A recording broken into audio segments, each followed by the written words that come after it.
O Tikulapu, Hath Disiaya, Hath Ishid, Hath Gratitude, Shelly Vendiola Sista, Swadops Chud, Beside Chud. Greetings, my friends and relatives. Good morning. I'm Shelly Vendiola. I'm Swinomish and Visayan. On my mother's side, I'm related to the Williams and Hilaire family. On my father's side, I'm related to the Asopo and Vendiola family. And I'm very honored to be here. I want to thank the Lummi Nation, the Lummi people whose land we're on. I also wanted to thank our elders. This has been a long 2 days and you're back again, and I just want to thank you and recognize many of you that are elders here today. I also want to thank the young people, especially the students, hanging in there, day 2. It's wonderful to see you all. I wanted to recognize my ancestors today. We're here to honor the great mind and heart of Vendiola Jr. Also, one of my heroes is Billy Frank Jr., warrior in the fishing wars and the fish struggle here in the Pacific Northwest, Coast Salish Sea. I wanted to remember my sisters in the struggle, Neelak Butler, strong warrior woman, Inuit, and Ingrid Washinawatuk, who sacrificed her life to protect the land and the water and the people.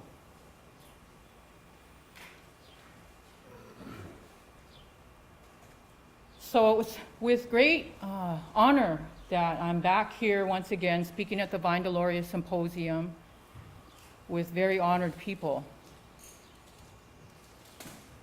I was taught that as Indigenous people, we're place-based. And place-based is something that I think is being recognized beyond our tribal communities, that understanding of what place-based means. To us, it means the cedar and the salmon. Swadops or Swinomish, Mish, the people. We're people by the water, and we're people of the salmon. Because those things, they're medicine to us. They're medicine. They provide many gifts to us as Swinomish and as Coast Salish people. They feed our spirit. There's a strong connection. I have many teachers. I'm going to mention some of them today. I heard somebody mention Siao. He was Duwamish and Suquamish, and he often talked about this big web, and that we're a part of that web. And what we do to that web, we do to ourselves. Always saying that. And another teacher, Subiye, from Skokomish, he taught me about the teaching of the ancient tree people, that the people of the trees, they have a lot to teach us. And if you look at the forest, you can see why. There's many different kind of trees in the forest. And each tree is different. Some are tall and they stand strong, like the cedar. And some are more flexible and bend with the wind, the yew. Some are shorter, ocean spray. And each of these trees have a gift for us. Each of these trees a medicine. And there's an appropriate way to approach a tree when you want to gather something from that tree, that medicine. And we see the evidence of these trees in this house we're in right now. We see the evidence on the water with the canoe journey, this resurgence of who we are, our identity, the canoe journey. the healing process that is, the medicine. There's a lot of protocol that goes along with how we approach the tree. And what I'm talking about is that indigenous knowledge. In the Western world, they like to call it native science. It's also known as natural law. It's really about our relationship to the land, to the earth, to the medicine, like the tree and the salmon. In our village, Larry Campbell spoke yesterday, one of our elders, our cultural knowledge keeper. He was talking about, we're a small village. We're 900 people. We're a fishing village. And the thing about our village is that we've always been close to the water. We have a saying in this area, in the Coast Salish Sea, when the tide is out, the table is set. Because there's also medicine in the water. Our clams, our crabs, our salmon, our seafood, everything that feeds our spirit comes from the water. And I was listening to our chairman, Brian Clattersby, Chairman Clattersby, speaking at this recent event Northwest Indian College held. And it was their fundraiser, annual fundraiser, dinner and auction, and he was the keynote, and he spoke about how the salmon have over 32 kinds of chemicals in their body. And I also attended a recent event. It was called the Coast Salish Sea Gathering. And I was shocked to learn that our salmon are dying of heart attacks now.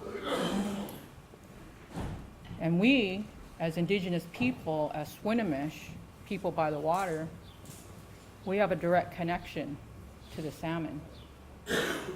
So what's in the salmon is in us. And we're seeing the indications of that today. So these teachings, these ancient teachings, they're important to remember. And they're important to practice as best we can. We have a memory within us, all of us. We're all indigenous. We're indigenous, as human beings, we're indigenous to the earth, to the land, to the water, because we eat the food from the land, so it's pretty common sense. So it's our responsibility. That my title of my talk is Remembrance in the Face of Adversity. And that remembrance part is what I'm speaking to. It's that genetic memory that connects us back to the creation, to our origins. And those origins are shared through stories. But we have that in us. We have that genetic memory. And there's evidence of that. We see evidence in the work that's coming out on historical trauma. We see evidence of that work coming out in intergenerational trauma. And it plays out in the form of addictions and violence and anger and depression and disease. That's the evidence. So not only are we in a place where we need healing, the earth needs healing. I went to this Being Trauma Informed conference recently, and I picked up another saying, one of my new favorite sayings. And the saying is, heal people, and hurt people, hurt people. That sounds pretty common sense to me. So the talk that I'm going to give today, I'm putting the spin on it. And the spin is from an environmental justice lens. It's from a movement lens. And I want to share some tools with you that I think might be helpful, because we're facing the biggest adversity ever, the biggest challenge of humankind ever, I think. Could be wrong, but it's pretty big. And so I'm thinking, well, I've been using these tools myself all the while. I've been involved in movement work through the graciousness and the strength of my sister, Neelock Butler, who brought me into this work when she was working with the Indigenous Women's Network. At the time, it was Indigenous Women's Network. And she was also working with the Indigenous Environmental Network. And they partnered with Greenpeace West. At that time, it was Greenpeace West. She was working on the Nuclear-Free Future Indigenous Lands campaign.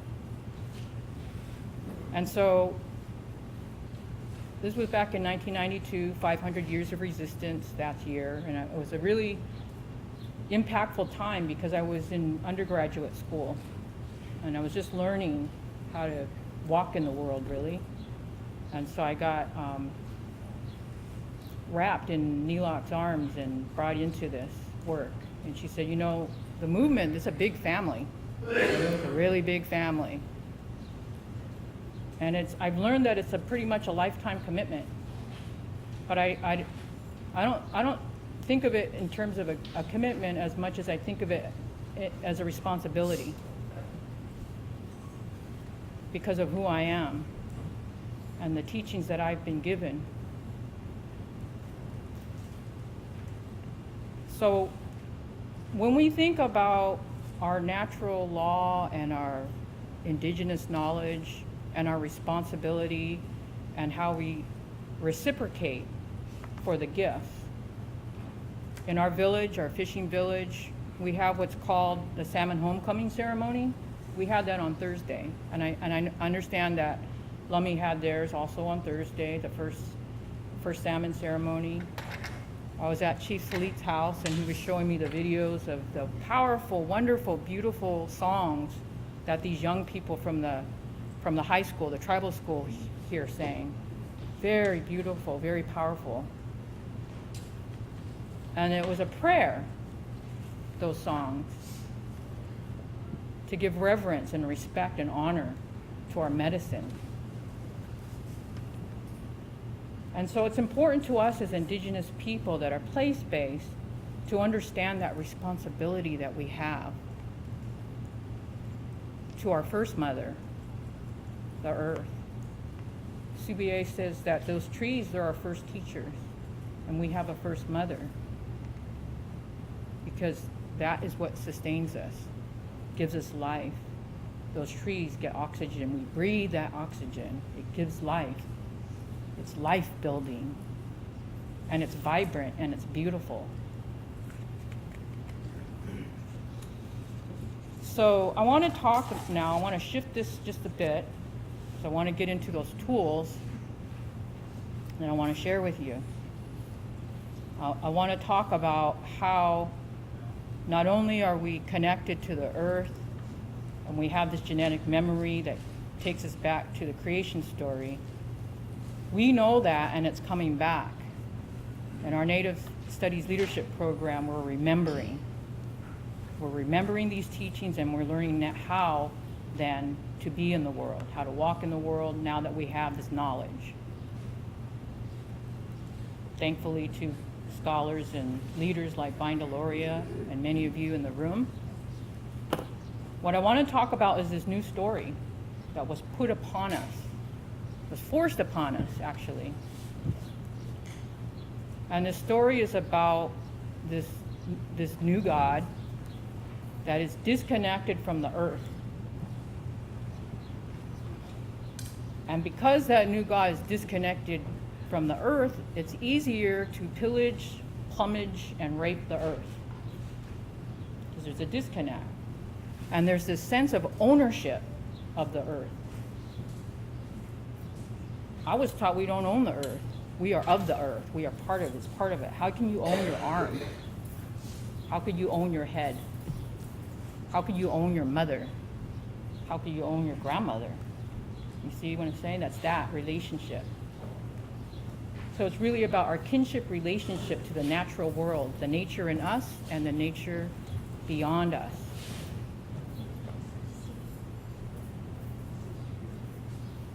This system, it's a system of greed. It's a story about greed, and it's a story that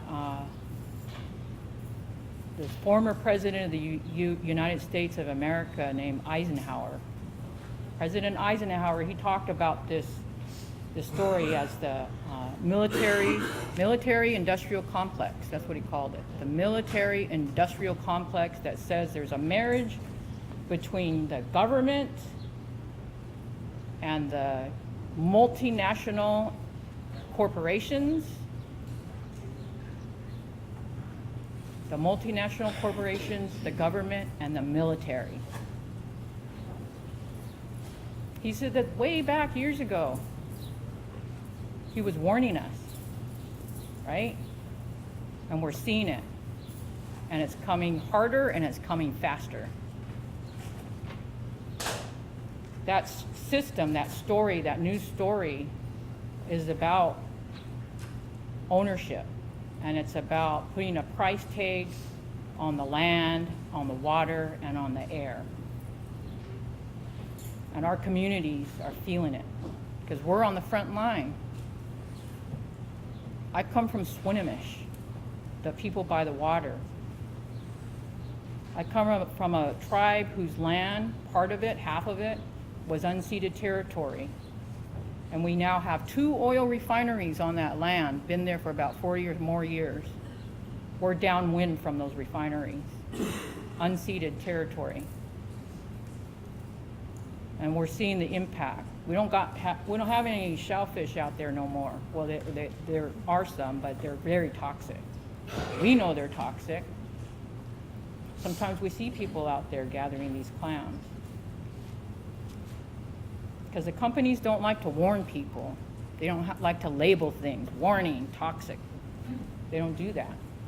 Because they like to practice bad behavior. And what that world is about, what that story is about, that disconnect, that ownership, that price tag, it's a different story, and it's a story of destruction and death. And so I wanted to share with you this Indigenous Environmental Network statement on food safety and food security. So over 80% of the world's remaining biodiversity is found with indigenous peoples, lands, and territories. Indigenous peoples represent approximately 90% of the world's cultural diversity. We see our highly specialized traditional knowledge. We use that to care for and conserve the interconnected web or circle of life. In the science world, it is called biodiversity, right? Many of our communities subsist off the water and the land. We still practice our traditional hunting, fishing, and gathering in our own usual and accustomed places, and as much as we can. Our beach seining, we do a traditional beach seining. I know here at Lummi it's reef net, right? So we do our traditional beach seining, and we're lucky if we can go out for more than a day or two nowadays. It used to be months. So essentially we're under siege. There's this Trumponomics. I'm hearing this new term, Trumponomics, going on here. Doesn't get it. He's the opposition, doesn't want to get it. So there's new resurgence in the movement. And we've seen it play out on social media primarily, on Facebook, on those videos that were being posted in social media about this military industrial complex, this new story playing out. And so there's a resurgence in this movement. It's been ignited again. This new story, this military industrial complex, it allows for further destruction, contamination, and the decline of the health of the Salish Sea. It's resulted in the deflation of our own tribal economies. Our fish plant is shut down. That was our economy. So this is known as environmental racism. It's environmental racism. Standing Rock was a catalyst to bring that forward, bring that voice forward, and for us to force the change that needs to happen. Because what's happening under this climate change and global warming is causing a lot of hurt and pain and death. And so what I'm hoping is that all of us together can figure out a way how to push back. We have a lot of work to do. And so I'm happy to share. I'm glad that we're bringing tools, our best knowledge, our best thinking, just doing the best we can. I'm bringing together with me these principles, and I do have handouts. Or not just this, or not that. I actually have handouts right here. You're welcome to them after our panel's finished. But the first one, I have to again mention my sister, Neelak Butler. I have another older sister. Her name is Pam Tao-Lee. Pam Tao-Lee was working with the organization that was called the Asian Pacific Environmental Network, another partner organization to the Indigenous Environmental Network. And her and Neelak wrote this it's called a white paper. They did a bunch of research. They wrote this white paper to inform us in this huge gathering of people of color and indigenous people, over 1,000 people in Washington, D.C. at this summit. And there were 3 working groups at that summit. This was in 2002. And we were the only group that came out with a paper, this document that I'm going to share with you. It's called The Principles of Working Together. For those of you that have your technology here, you can just Google it. It'll come right up. Principles of Working Together. And I want to read just a couple of examples of why I think this is important for those of you who are in the environmental justice movement, or want to be, or are kind of thinking about it, or studying it, wherever you're at with this. The Principles of Working Together is in different sections. I'm going to read some of these sections. There's the purpose, the core values, the building relationships, addressing differences, leadership, participation. Here's a big one: resolving conflict, fundraising, and accountability. And I'm just going to read a few of examples. The first one is the principles of working together uphold the principles of environmental justice to eradicate environmental racism in our communities. The principles of working together reaffirm that we as people of color, we speak for ourselves. We have not chosen our struggle. We work together to overcome our own barriers and resist our common foes. The principles of working together affirm the youth as full members in the environmental justice movement, and as such, we commit resources to train and educate our young people to sustain the groups and the movement into the future. We recognize that we need each other and we are stronger together with each other. This principle requires participation at every level without barriers, and that the power of the movement is shared at every level. And I just want to bring us back to that story about the teaching of these tree people, because under that forest floor is a very intricate root system that keeps the forest strong. Ancient teachings. I'm going to share the preamble, because this preamble that's on the principles of working together is the update of the preamble that's on the principles of environmental justice. I think it's important. We, the people of color, gathered at this multinational, multi-ethnic people of color environmental leadership summit, begin to build a national and international movement of all people of color to fight the destruction and the taking of our lands and communities, do hereby reestablish our spiritual and interdependence to the sacredness of our Mother Earth, to respect and to celebrate each of our cultures, our languages, and our beliefs about the natural world and our roles in healing ourselves, to ensure environmental justice, to promote alternative economics, and to support traditional cultural economy. Just going to stop there. It's a little bit longer. I want to turn to the principles of environmental justice, since the principles of working together uphold the principles of environmental justice. A couple examples. Environmental justice affirms the sacredness of Mother Earth, ecology, unity, and the interdependence of all species, and the right to be free from ecological destruction. Environmental justice must recognize a special legal and natural relationship of Native peoples to the U.S. government through treaties, agreements, compacts, covenants, and affirming sovereignty and self-determination. The environmental justice opposes military occupation, repression, exploitation of lands, peoples, and cultures, and other life forms.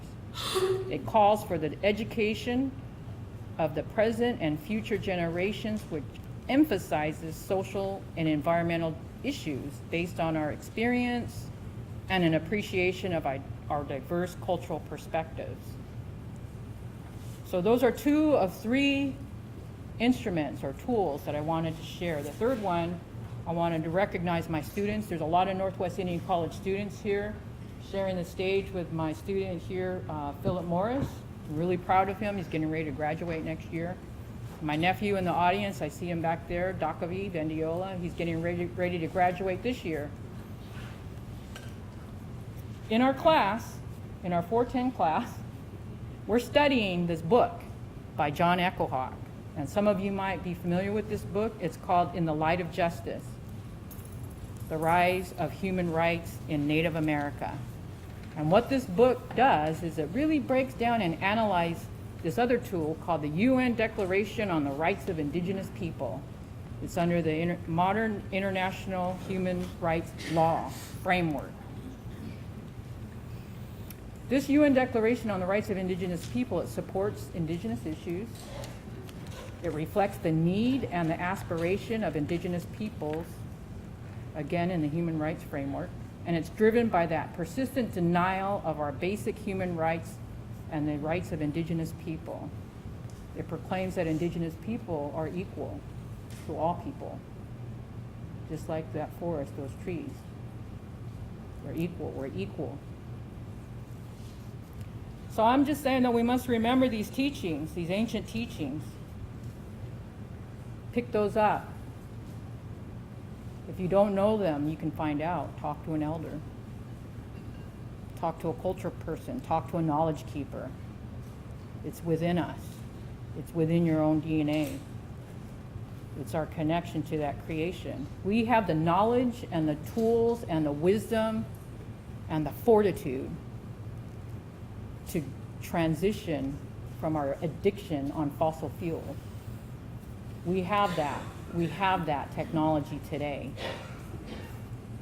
But with Trumpism going on, it's challenging. But I think we can do this.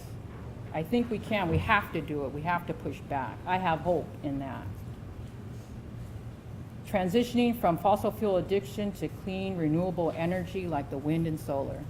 And we're starting to see it play out. Wouldn't it be nice to just have a wall down at the border down there that was solar? You know what I mean? Like that kind of thing, thinking. Maybe we could get some labor to build. I mean, you know what I'm saying, right? Let's all work together. That's what I'm talking about. So I just wanted to end my I don't want to go any further. I want to eat up too much time. Since we're at the Vendiola Symposium, I thought I'd share this from the last year's theme. It was on power and place. Americans are now trying to build a context in which the content of education will have some value. Indian education can exercise an enormous amount of influence in the future if we can place it once again within the tribal context. The primary question they should ask themselves is whether or not what they are learning will have some meaning to tribal people. So we must use what we learn about the scientific understanding of the world to ask questions of our people about how our ancestors understood the world, remembering. Tikwitsi, Gahaduch, thank you for listening.